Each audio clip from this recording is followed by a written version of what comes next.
Hello my friends, it's me. It's me. It's me. It's me. It's me. Chào mừng các bạn đến với YouTube channel Mr. Lưu và những người bạn. Hello my friends and welcome back to YouTube channel Mr. Lưu and Friends, and this is Monologue series. And in this series you will practice reading, listening and pronunciation by learning phrasal verb and idioms. You practice transcribe and pronunciation drawing. There's gonna be some parts and a new things here is the comprehension part. You will have 3 comprehension questions to prove your understanding of the text. Now let's go. And today's lesson, a holiday break. Part 1, text and sound. After a year in which I've been brushed off my feet at work, I decided I needed a complete break. I wanted a place where I could get away from it all, somewhere a bit off the beaten track. I ended up in the Shetland Isles, which are 170 kilometers north of mainland Scotland, and probably the most remote place in the British Isles. The climate isn't very hospitable, but it's a fascinating place with archaeological sites dating back thousands of years, spectacular sceneries, and enormous colonies of seabirds. To get the most out of it, you really need to hire a car. The roads are quite good, and you can get around the different islands using the small cab ferries. I went to relax and wind down, but there was a surprising amount going on, and the people was very welcoming. It made a nice change, and I'm sure I'll go back again. Part 2, Transcribe time. Các bạn hãy học nghe và chép lại những gì các bạn có thể nghe được, viết ra một tờ giấy. Part 3, Phrasal verb and idioms. Ở trong phần này thì chúng ta hãy cùng tìm hiểu những cụm động từ hay những thành ngữ có trong bài. Đầu tiên, brushed off your feet là một thành ngữ với nghĩa tiếng Anh là extremely busy. Nghĩa tiếng Việt chúng ta hiểu là vắt chân lên cổ. Và ví dụ, I've been brushed off my feet all morning. Nghĩa là tôi bận vắt chân lên cổ cả buổi sáng nay. Cụm từ thứ hai, get away from it all. Nghĩa tiếng Anh là go to a place where you are free from your usual work or responsibilities. Hiểu sang nghĩa tiếng Việt là rời xa nhịp sống xô bồ. Và chúng ta có một ví dụ. Summer is coming. Let's get away from it all. Mùa hè thì đang đến rồi. Chúng ta hãy rời xa nhịp sống xô bồ và tận hưởng mùa hè đi nào. Các bạn đã có kế hoạch gì cho mùa hè này chưa?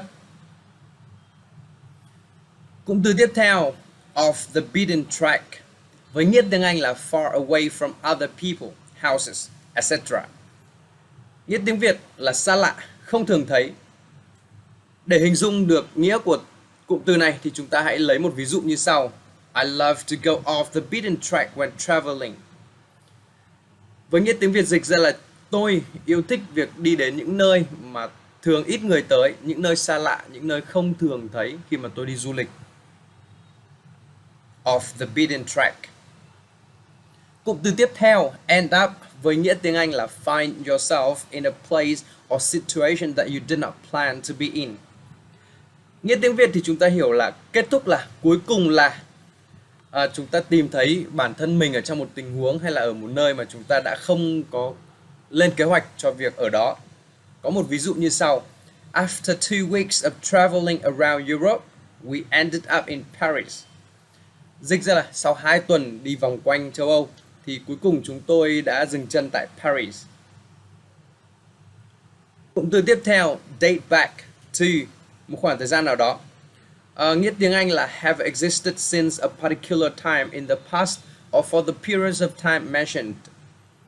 Dịch ra nghĩa tiếng Việt là chúng ta nói về một sự việc hay một sự vật đã tồn tại từ một thời điểm trong quá khứ.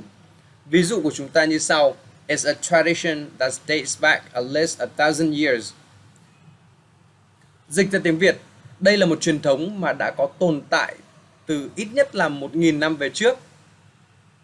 Các bạn có nghĩ ra một sự việc hay một truyền thống nào mà đã tồn tại từ một khoảng thời gian xa xưa như vậy không? Comment ở bên dưới nhé.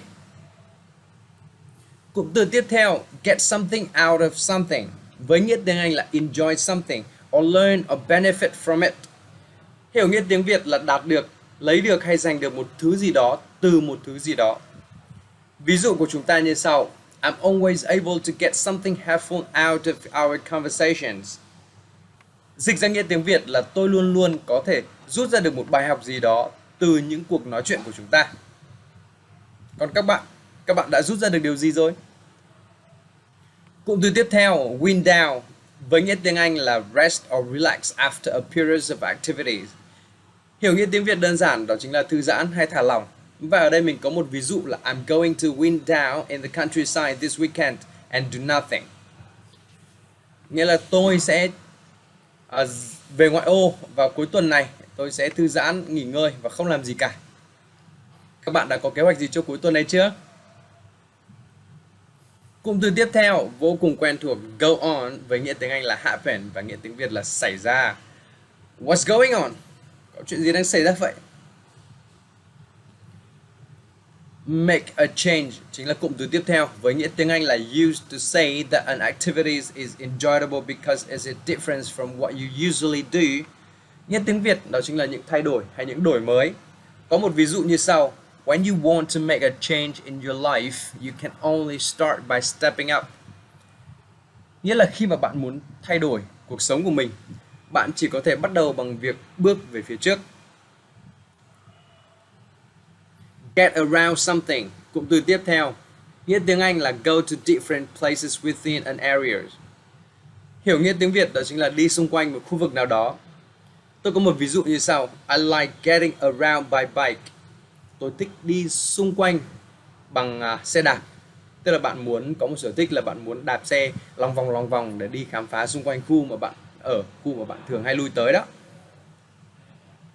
Get around something còn có một nghĩa nữa, đó là lan truyền tin tức. Nghĩa tiếng Anh của nó là if news get around, a lot of people hear about it. Tin tức sẽ được lan truyền đi, giống như trong ví dụ sau: News of the strike soon got around. Tin tức về cú đánh đã sớm được truyền đi trong cộng đồng, trong dân cư. Có thể đây chính là việc mô tả về một cú đánh trong một trận bóng chày nào đó các bạn ạ. Get around something còn có một ý nghĩa nữa, đó chính là vòng vo lảng tránh. If you get around something, you find a way of either dealing with a problem or avoiding it. Và tôi có một ví dụ, đó chính là people find ways of getting around the rules. Mọi người thì luôn luôn tìm ra cách để có thể né tránh được những nguyên tắc, quy tắc hay là những luật lệ mới. Part 4, Pronunciation Drawing. Ở trong phần này thì các bạn hãy sử dụng quyển từ điển của mình cùng với phần Transcribe là cái phần nghe chép mà các bạn đã làm ở phần 2. Sau đó thì các bạn hãy viết lại những gì mà các bạn đọc được ở trong từ điển. Để từ đó thì chúng ta sẽ luyện tập phát âm. Các bạn sẽ nhìn thấy after, đúng không ạ? After a year in which I'd been rushed off my feet at work, I decided I needed a complete break. Đó chính là cách mà chúng ta sẽ luyện tập phát âm cũng như là luyện tập nói tiếng Anh các bạn ạ. Part 5, Comprehension. A holiday break. After a year in which I've been rushed off my feet at work, I decided I needed a complete break. I wanted a place where I could get away from it all, somewhere a bit off the beaten track. I ended up in the Shetland Isles, which are 170 kilometers north of mainland Scotland and probably the most remote place in the British Isles. The climate isn't very hospitable, but it's a fascinating place with archaeological sites dating back thousands of years, spectacular sceneries, and enormous colonies of seabirds. To get the most out of it, you really need to hire a car. The roads are quite good, and you can get around the different islands using the small cab ferry. I went to relax and wind down, but there was a surprising amount going on, and the people were very welcoming. It made a nice change and I'm sure I'll go back again. Question 1. Why did the author decide to travel? A. He's been busy for a long time. B. He has a travel voucher. B. He has a travel voucher. C. His girlfriends wanted to travel. Question number 2. Where did the author go? A. Mainland Scotland. B. England. C. Northern part of Scotland. Question number 3. How could the author get around the islands? A. Using small car. B. Using small ferries. C. Using small car ferries. And I want to say thank you for your time. That's it for today. I hope you found something useful here. Let's comment below your answers for the questions and some topics that you want me to make videos about it. It's time to say bye bye now, and I'll see you then.